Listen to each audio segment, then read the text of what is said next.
Hello friends, welcome back to active mind. तो friends, हम यहाँ पे ईबीएस का कुछ पॉइंट देख रहे थे, एनसीईआरटी ईबीएस सीटेट के लिए। तो यहाँ पे देखिए आप, जैसे सीटेट में एक चैप्टर है डेंजर टू एनिमल, यानी जानवरों के लिए खतरा, सांप, फूड एंड डाइजेस्टिंग, बीज, इब्रिड ड्रॉप, काउंट्स। तो यहाँ पे हम सबसे पहले देखते हैं डेंजर टू एनिमल, यानी जानवरों के लिए खतरा। आप सोच रहे होंगे, सबसे पहले देखिए आप बाघ के बारे में सोचिए, यानी टाइगर के बारे में। टाइगर एक मतलब अत्यधिक अलर्ट जानवर है, फिर भी खतरे में है।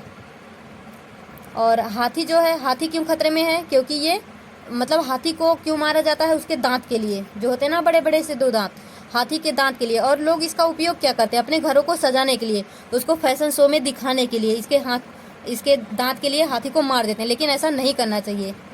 टाइगर, मगरमच्छ, सांप, ये क्यों डेंजर में है? क्योंकि टाइगर, मगरमच्छ और सांप, इनको इनकी स्किन के लिए, चमड़ी या खाल, यानी स्किन को हम चमड़ी या खाल भी बोलते हैं, इनको जो है इनकी स्किन के लिए मार दिया जाता है। फ्रेंड्स, हमको कभी भी अपने सुख सुविधा के लिए जानवरों को ऐसे नुकसान नहीं पहुंचाना चाहिए। गैंडा जो है ये अपने सींग के लिए, जैसे हम देखते हैं ना, काजीरंगा गैंडा जो है वो मतलब असम में पाया जाता है, एक सींग वाला गैंडा। तो गैंडे को उसके सींग के लिए मार दिया जाता है। कस्तूरी मृग, ये क्या है? ये इत्र के लिए, इत्र यानी वही जिसको हम सेंट बोलते हैं, जो हमको मतलब सुगंध देता है, तो उसको इत्र के लिए मार दिया जाता है। तो फ्रेंड्स, यहाँ पे देखिए सांप, सपेरा को कालबेलिया भी बोलते हैं, यानी जो सपेरा हम जिसको नॉर्मली बोलते हैं, उसको एनसीईआरटी में दिया गया कि उसको कालबेलिया भी बोलते हैं, यानी स्नेक चार्मर्स। फ्रेंड्स, यहाँ पे देखो नाग गुम्फन। अब यहाँ पे ये मत सोचना कि नाग गुम्फन ये नाग से रिलेटेड है, बस ये नाग गुम्फन इसको इसलिए बोला जाता है क्योंकि ये एक प्रकार की डिजाइन या पेंटिंग है जो नागों की शेप व स्किन जैसे होती है। यानी जैसे हमारे नाग होते हैं, तो ये जब पेंटिंग बनाई जाती है तो उसमें मतलब सांप का आकार दिया जाता है केवल, यानी ये सांप के शेप के होते हैं। बाकी ये ऐसा नहीं कि इसमें सांप को मार के ही चिपका दो, ऐसा कुछ भी नहीं है। ये एक प्रकार की डिजाइन या पेंटिंग है जिसे रंगोली व कढ़ाई व अन्य सजावट भी की जाती है। और सपेरा जो है सांप को उसके डंक से पहचान लेता है, यानी सपेरा जो है, हमने आपको बताया भी था कि विषैले और नॉन विषैले, मतलब जो जहरीला सांप होता है, जो जहरीला नहीं होता, उसको कैसे पहचानते हैं। तो उसी तरह से जो कालबेलिया यानी जो सपेरा होता है, वो उसके डंक से पहचान लेता है। तो जो ऐसे जब निशान बनता है सांप के काटने के बाद, तो वो जहरीला होता है, और जब ऐसे निशान बनता है तो वो जहरीला नहीं होता है। आप इसको ध्यान रखना। सपेरे जंगलों में पाए जाने वाले कई पेड़ पौधों से दवाइयाँ भी बनाते हैं। तो हमने वहाँ पे पढ़ा था ना कि जैसे सांप के काटने पे सीरम बनाई जाती है, जो कि सांप से ही बनाई जाती है, उसी तरह से सपेरे जो हैं वो कई सारे पेड़ पौधों से भी इसकी दवाइयाँ बनाते हैं, जिसको हम नॉर्मली सब लोग जड़ी बूटी ऐसे कुछ बोल देते हैं। सांप जो है खेतों के चूहे की खाने की वजह से किसानों के लिए मददगार या सहायक होते हैं। तो फ्रेंड्स, कभी भी हमारे खेत में जो चूहे वगैरह होते हैं, अगर वहाँ पे सांप है तो चूहों को मार के वो खा जाता है, जिससे चूहे जो है हमारे फसल को कुतर नहीं सकते हैं, यानी हमारी फसल सेफ रह सकती है। इसीलिए सांप जो है वो किसानों के लिए मददगार साबित हो सकते हैं, होते हैं, हो नहीं सकते, होते हैं। यहाँ पे देखिए फूड एंड डाइजेस्टिंग। तो सबसे पहले देखिए अमाशय का तापमान। अब अमाशय क्या होता है? ऐसे होता है ना, फूड पाइप ऐसे करके। तो ये जो हमारा पूरा डाइजेस्टिव सिस्टम होता है उसी को हम अमाशय बोलते हैं, यानी फूड पाइप हो गया, ये छोटी आंत बड़ी आंत, ये सबको मिला के डाइजेस्टिव सिस्टम जो होता है उसी को अमाशय बोलते हैं। इसका तापमान कितना होता है? 30 डिग्री सेल्सियस।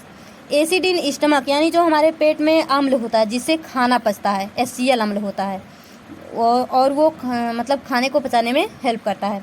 उड़ीसा के कालाहांडी में सबसे अधिक चावल उत्पादन, और अदर स्टेट में भी, यानी उड़ीसा के कालाहांडी ये एक ज़िला है, यहाँ पे सबसे ज़्यादा चावल उत्पादन होता है। और उड़ीसा में कुछ और भी ऐसे ज़िले हैं जहाँ पे चावल का उत्पादन होता है। कांच के जार सुखाना ताकि मॉइस्चर ना बचे, अचार ख़राब ना हो। अब इसका क्या मतलब है कि फ्रेंड्स, हम कभी भी देखो कि जब भी कभी अचार बनाया जाता है तो जिस बर्तन में उसको रखा जाता है उसको हमें एकदम सूखा रखना पड़ता है। अगर उसमें तनिक भी मॉइस्चर होगा तो अचार ख़राब हो जाएगा। तो यहाँ पे हम यही देख रहे हैं, मतलब किसी भी जो भी मतलब चीज़ें हैं उसको हम कैसे सुरक्षित रख सकते हैं। तो अचार को अगर अचार ख़राब ना हो, इसके लिए हमको जो भी सूखा बर्तन हो उसमें अचार रखना चाहिए। अगर दूध मतलब ख़राब ना हो, इसके लिए हमको दूध उबाल के रखना चाहिए। और बने हुए चावल अगर ख़राब ना हो, चावल या सब्जियां, तो वहाँ पे हम देखते हैं कि बोल में रख कर, जैसे कभी कभी देखो ना, हम घर में ऐसे करते हैं कि एक बर्तन ले लिए, उसमें पानी भर दिए, और जो भी हमारा खाना होता है मतलब चावल है या सब्जी, उसमें हम उसको रख देते हैं ऐसे ही, ताकि वो ख़राब ना हो। और हरा धनिया जो है गीले कपड़ों में बांध कर, ये भी हम अक्सर करते रहते हैं। जब भी हम हरा धनिया लाते हैं उसको रुमाल वगैरह में मतलब सूती कपड़े में लपेट के रख देते हैं, जिससे वो जल्दी सूखती नहीं है और हरी भरी बनी रहती है। प्याज और लहसुन क्या होता है, इसको कैसे हम सुरक्षित रख सकते हैं, ड्राई या ओपन प्लेस, यानी इसको कभी भी नमी वाले स्थान पे रखेंगे तो ये मॉइस्चर को एब्जॉर्ब करके ख़राब हो जाएगा, इसलिए इसको हमेशा ड्राई या ओपन प्लेस पे रखना चाहिए। फ्रेंड्स यहाँ पे देखो बीज बहुत बड़े यात्री होते हैं और टिनी हुक्स के द्वारा ट्रेवल करते हैं। अब इसका क्या मतलब है कि बीज बहुत बड़े यात्री होते हैं। यात्री ये क्या ये बस द्वारा ट्रेन द्वारा यात्रा करते हैं, ऐसा कुछ भी नहीं है। ये एनसीईआरटी में लिखा गया है कि बीज बहुत बड़े यात्री होते हैं। अब इसका क्या मतलब, जब भी हम ज़मीन में बीज को बोते हैं तो वो सबसे पहले मॉइस्चर को एब्जॉर्ब करता है, फिर वो धीरे धीरे अंकुरित होता है, फिर उसमें छोटा सा एक हुक्स जैसा एक वो मतलब कुछ निकलता है, जिसे छोटे फिर उससे पत्तियाँ निकलती हैं। तो यानी जो बीज की यात्रा होती है वो हो गया ना कि बहुत बड़ा यात्री है, ज़मीन में गया, फिर अंकुरित हुआ, फिर ऊपर आया, फिर पौधा बना, फिर पेड़ बना, ऐसे। इसीलिए इसको ये बोला गया कि बीज बहुत बड़े यात्री होते हैं।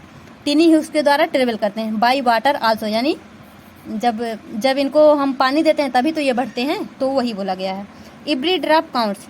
फ्रेंड्स इसको ध्यान रखना, घड़ीसर क्या है, ये एक प्रकार की झील है जो कि कहाँ पे पाई जाती है, जैसलमेर में। जैसलमेर में 9 झीलें थी जो इंटरकनेक्टेड थी, मतलब एक दूसरे से जुड़ी हुई। जैसलमेर में वर्ष में एक बार बारिश होती है या एक भी बार बारिश नहीं होती, मतलब यहाँ पे बहुत कम वर्षा होती है। तो फ्रेंड्स इस वीडियो में यहीं तक, देखेंगे कुछ पॉइंट अपने नेक्स्ट वीडियो में। तब तक लिए all the best, be happy, be positive.